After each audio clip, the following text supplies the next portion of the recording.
진정한 지도자의 덕목은 무엇일까요? 지도자는 때로 사사로운 감정을 버리고 나라를 위한 결단을 내려야 합니다. 그렇다면 성경 속 북이스라엘과 남유다의 지도자들은 어떤 모습을 보여주었을까요? 그들을 통해 우리는 많은 교훈을 받을 수 있습니다. 열왕기상 15장은 역사로부터 배우는 사람과 배우지 않는 사람의 모습을 보여줍니다. 여로보암은 북이스라엘의 왕이 되자마자 베델과 단의 금송아지를 우상으로 세웠습니다. 이는 단순한 정치적 행위 이상입니다. 백성의 마음을 하나님에게서 멀어지게 하고 북이스라엘의 미래에 심각한 악영향을 미쳤습니다. 우상을 숭배하는 행위는 결코 용서받을 수 없는 행위입니다. 하나님은 선지자 아히야를 통해 여로보암에게 경고하였습니다. 너는 반드시 멸망할 것이다. 말씀대로 여로보암의 아들 나답이 왕이 되자 곧바로 쿠데타가 일어났습니다. 나답은 불과 2년도 못 되어 바아사 장군의 반역으로 생을 마감했습니다. 바아사는 왕위에 오르자 여로보암의 가문을 모조리 멸하여 후환을 제거했습니다. 그가 정적을 제거하였지만 여로보암의 우상숭배는 그대로 이어갔습니다. 정말 제거해야 할 것이 무엇인지 몰랐던 것입니다. 바아사 역시 하나님 보시기에 악한 왕이었습니다. 북이스라엘이 망한 이유는 한 가지입니다. 여로보암의 우상화 작업을 멈춘 왕이 한 명도 없었기 때문입니다. 그들은 역사로부터 아무것도 배우지 않았습니다. 그저 정적들을 제거하거나 숙청하는 일만 했을 뿐 본질적인 악은 제거하지 못했습니다. 그들은 소경인 듯 눈을 감아버렸습니다. 언제나 고만고만한 왕들이 여로보암이 길을 따르며 비슷한 죄를 반복하였던 북이스라엘은 참 불쌍한 나라입니다. 결과적으로 북이스라엘은 망할 수밖에 없는 비극적인 운명을 맞이했습니다. 그렇다면 남유다는 어떠했을까요? 르호보암의 뒤를 이은 그의 아들 아비암이 한 일은 오직 북이스라엘과 싸운 것밖에 없습니다. 그가 재위한 기간이 3년인 것을 보아 왕이 될 때 이미 나이가 상당히 들었던 것으로 짐작할 수 있습니다. 성경은 아비암의 이야기를 짤막하지만 재미있게 표현하였습니다. 르호보암과 여로보암 사이에 사는 날 동안 전쟁이 있었더니 아비암과 여로보암 사이에도 전쟁이 있으니라. 아비암은 아버지 르호보암이 싸우던 싸움을 이어받아 3년 내내 북이스라엘과 싸웠습니다. 부모가 자녀에게 물려줄 것이 많지만 대를 이어 싸우는 것만 물려준다면 그것은 비극입니다. 아버지는 싸웠더라도 아들은 화해할 수 있건만 아비암은 그러지 않았습니다. 전쟁을 선택하기는 쉬워도 평화를 선택하는 것은 어려운 듯 싶습니다. 아비암은 아버지로부터 나쁜 것만 물려받은 듯합니다. 르호보암이 그의 어머니 나아마의 영향을 받아 우상을 숭배했던 것처럼 아비암 역시 그의 어머니 마아가의 영향을 받아 우상을 숭배하였습니다. 이스라엘은 우리나라처럼 가족 간의 촌수를 엄격하게 따지지 않았습니다. 이스라엘은 딸이나 아들이라 할 때 진짜 딸이나 아들일 수도 있고 손자, 손녀일 수도 있으며 후손일 수도 있습니다. 성경은 마아가를 압살롬의 딸이라 하지만 사실은 손녀입니다. 압살롬의 딸은 다말뿐이었으며 다말이 길르앗 사람 우리엘과 결혼하여 낳은 딸이 마아가입니다. 마아가는 르호보암과 우촌이니까 그들의 결혼은 종레온입니다. 종레온은 자기 계급의 부와 권력을 유지하기 위하여 친척 간에 결혼하는 제도입니다. 이러한 제도는 이스라엘뿐만 아니라 세계 곳곳에서 발견하는 고대 왕실의 결혼 제도입니다. 르호보암은 마아가를 끔찍이 사랑하여 그녀의 아들 아비암에게 왕위를 물려주었습니다. 문제는 아비암이 르호보암처럼 어머니의 영향을 받았다는 사실입니다. 그녀의 영향이 얼마나 컸는지 암시하기 위하여 2절과 10절에 반복하여 그녀를 소개하였습니다. 그의 어머니의 이름은 마아가라. 아비살롬의 딸이더라. 다행스러운 것은 아비암의 뒤를 이은 아사왕이었습니다.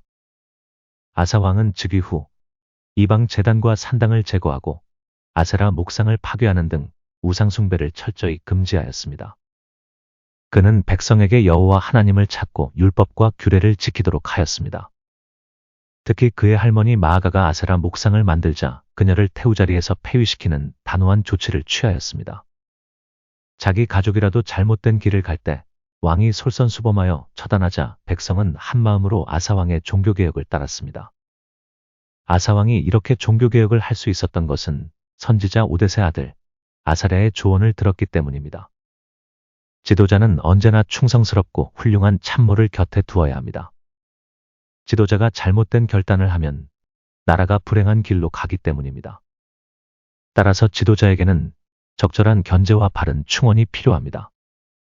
아사는 아사랴의 권고를 따라 우상 숭배를 척결하고 할머니 마아가를 폐위하는 과감한 결단을 내렸습니다. 그의 이러한 결단은 지금까지 잘못된 길로 가던 나라를 바른 길로 갈 수 있도록 이끌었습니다. 남유다에는 위기의 순간마다 아사왕과 같이 개혁적인 군주가 나타났습니다. 아사왕이 처음에는 종교개혁과 함께 국가의 안정을 위해 여러 정책을 시행하였습니다. 요새와 성읍들을 건축하고 군사력을 강화하여 에티오피아의 침공을 막아냈습니다. 문제는 그가 말년에 몇 가지 실책을 범하였습니다. 북이스라엘의 바하사가 공격하자 그는 성전과 왕궁 창고의 은금을 아람 왕 베나닷에게 주고 도와달라고 하였습니다. 그는 더 이상 여호와 하나님을 의지하지 않았습니다. 하나님의 선지자 하나니가 그를 책망하자 그는 그를 감옥에 가두었습니다. 아마도 충신이었던 아사랴가 죽은 후 그를 견제하고 이끌어줄 충신을 곁에 두지 않은 듯합니다.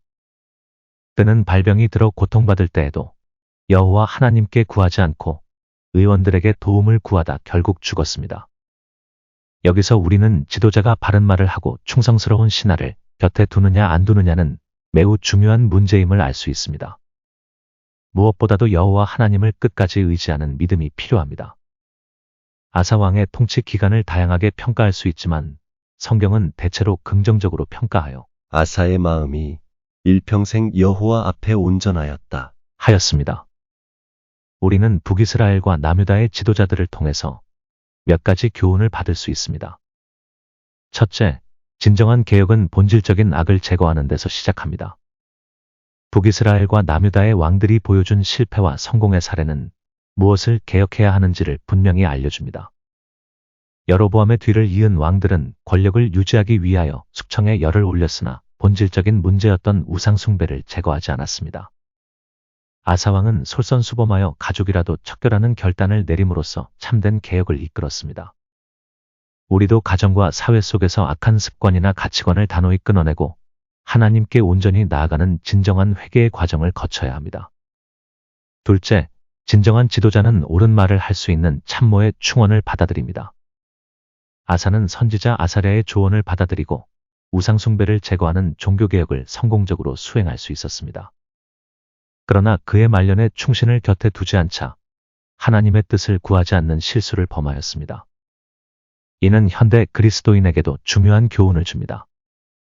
우리는 하나님의 말씀과 지혜로운 이들의 조언을 받아들이는 겸손한 태도를 가져야 합니다. 신앙 공동체에서 지혜롭고 경건한 지도자의 충원을 구하고 서로 격려하며 하나님의 길을 따르는 것이 중요합니다. 또한 하나님의 말씀에 대해 열린 마음을 유지함으로써 오만에 빠지지 않는 것이 진정한 지혜임을 배울 수 있습니다. 셋째, 끝까지 하나님을 의지하는 믿음이 필요합니다. 아사왕은 초기에 하나님의 뜻을 따라 강력한 종교개혁을 하였지만 말년에는 하나님 대신 인간적인 수단에 의지하다가 비극적인 결말을 맞았습니다. 현대 그리스도인도 처음의 열정과 신앙을 끝까지 유지하는 끈기가 필요합니다. 우리도 자칫하면 시간이 지남에 따라 첫 믿음과 열심을 잃어버리고 세상의 방법이나 물질에 의지하는 잘못을 범할 수 있습니다. 그러므로 우리는 삶의 중심에 하나님을 모시고 끝까지 하나님을 의지하는 믿음을 지키는 것이 진정한 승리임을 기억해야 합니다. 복음 전파를 위하여 힘쓰는 로고스 커뮤니티를 구독해 주시고 후원해 주시면 감사하겠습니다. 감사합니다.